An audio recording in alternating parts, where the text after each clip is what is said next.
Bueno, a ver, las condiciones siguen siendo muy dramáticas en la Patagonia con lo que está pasando con los focos de incendios que los brigadistas no alcanzan a apagar. Hoy hay alerta meteorológica por temperaturas muy altas con condiciones de propagación del incendio que hacen muy complicada la situación. Es muy desesperado el pedido de muchos de los gobernadores, particularmente Chubut, que no es la única provincia afectada, pero sí la que tiene mayores complicaciones ahí en el Parque Nacional de los Alerces. Ha habido no hay agua prácticamente.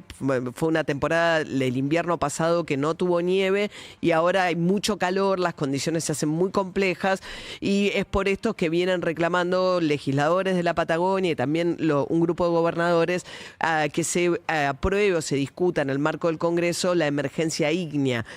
Por ahora, recién hoy el gobierno aparentemente en la mesa política, seguramente a partir de un pedido que le llevará Diego Santilli, el ministro del Interior, que estuvo reunido hace algunas semanas ya con Nacho Torres, fue el único que se trasladó al sur de las figuras del gobierno,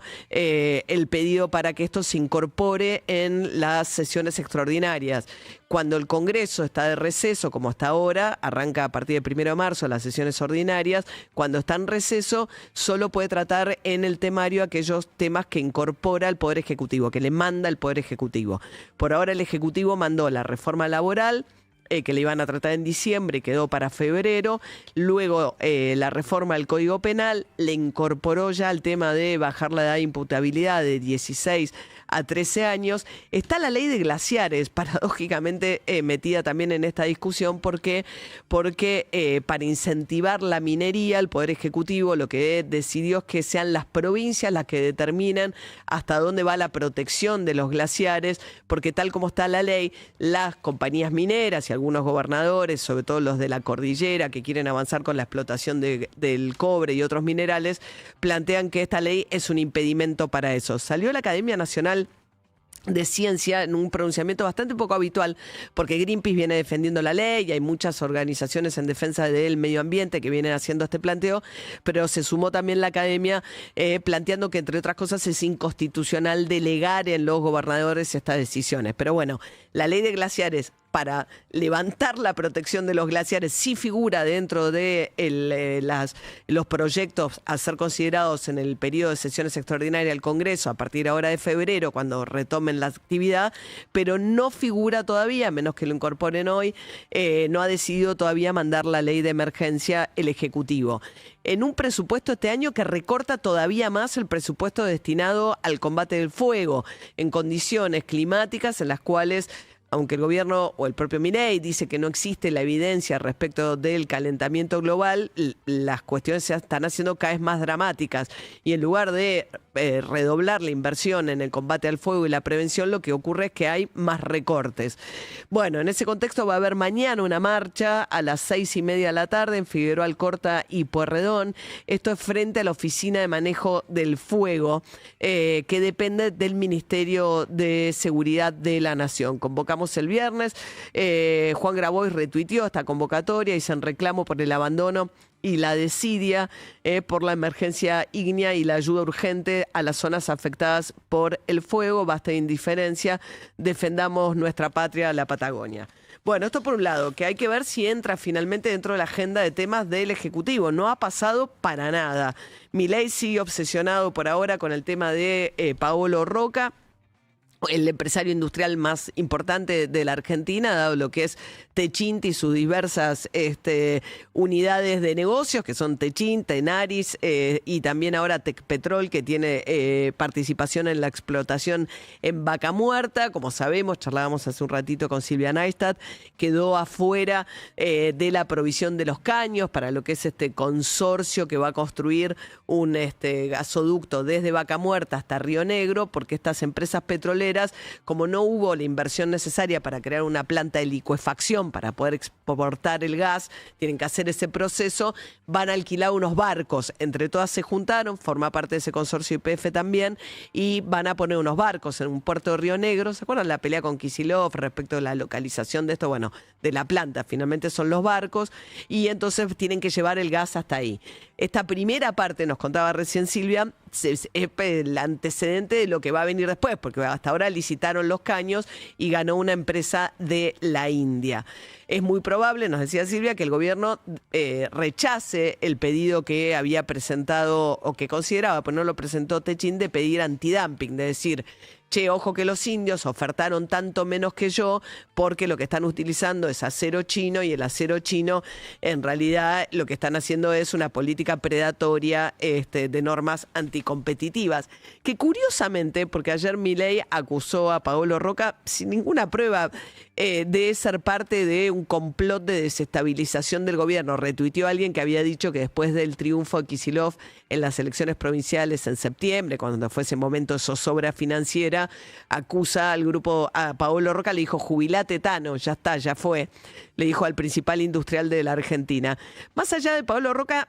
lo raro de esto es que es uno de los grandes industriales que se sienta a la mesa con los grandes empresarios de la Argentina. Ninguno dijo nada en defensa de alguien que está siendo insultado,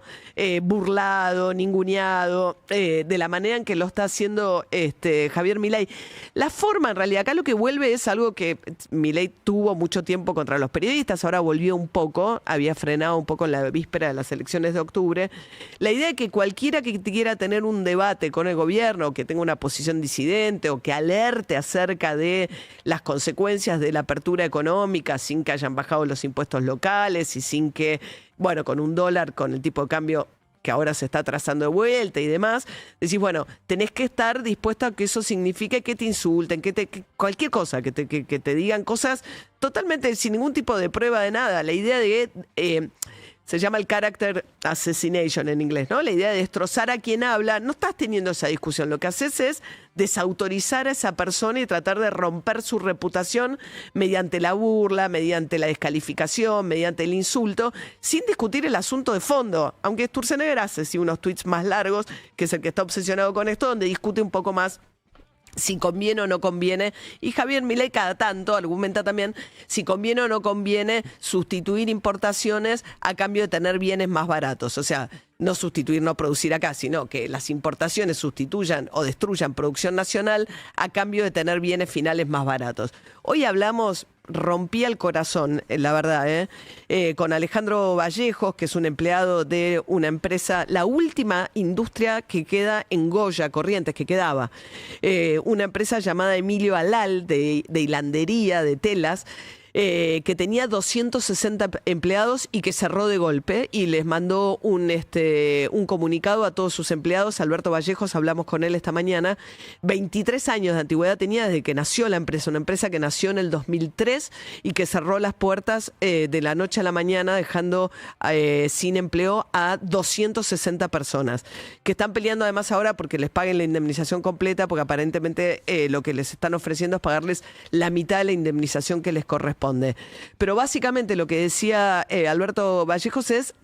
no hay más industria en Goya Corrientes, no queda más nada. ¿Cómo se reconvierte esos empleados, esos trabajadores de una industria textil que está en un proceso tremendo de expulsión de empleo? Muchas de estas empresas se convierten directamente en importadoras,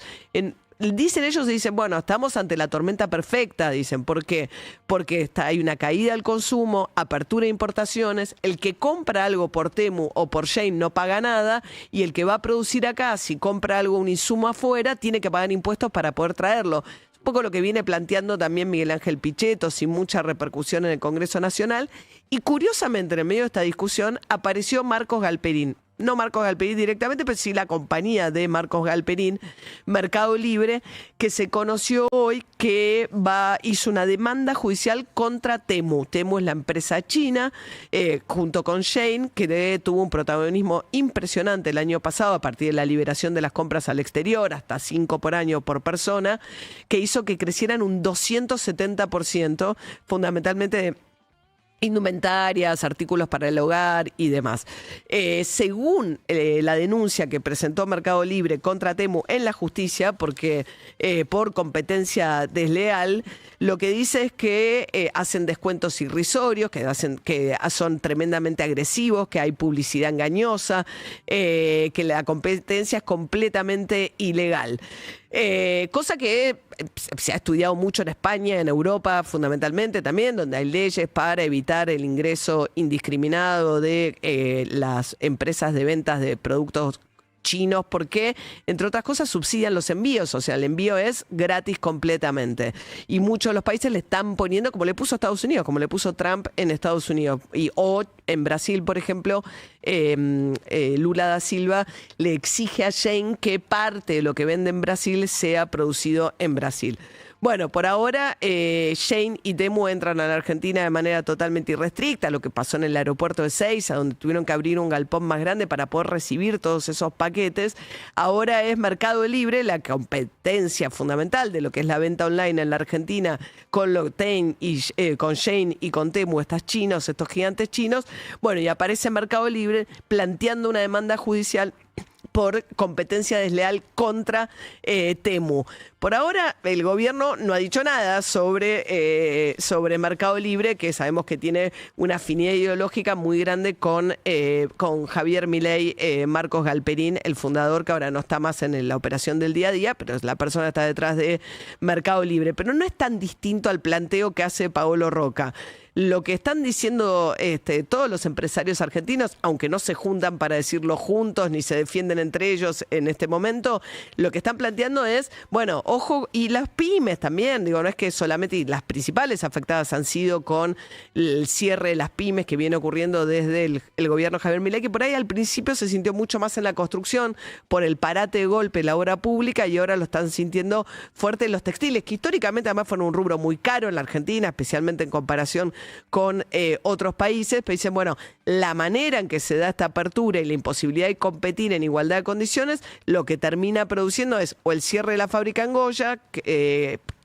260 empleados, o lo que dejó abierto Techint. Hay que ver, porque nos decía Silvia Naista también que es un primer capítulo, porque esta era la licitación de los caños y después falta la licitación de la obra propiamente dicha, el gasoducto, que es además es un monto mucho mayor, son 1.300 millones de dólares, en la otra son 200 millones de dólares finalmente lo que le van a pagar a la empresa india por los caños, pero digo, ahí falta un capítulo todavía, pero dejan abierta la pregunta acerca de, en estas condiciones, qué pasará con la fábrica que hace los caños aquí en la Argentina para Techint en Valentina Encina, que tiene más de 400 empleados.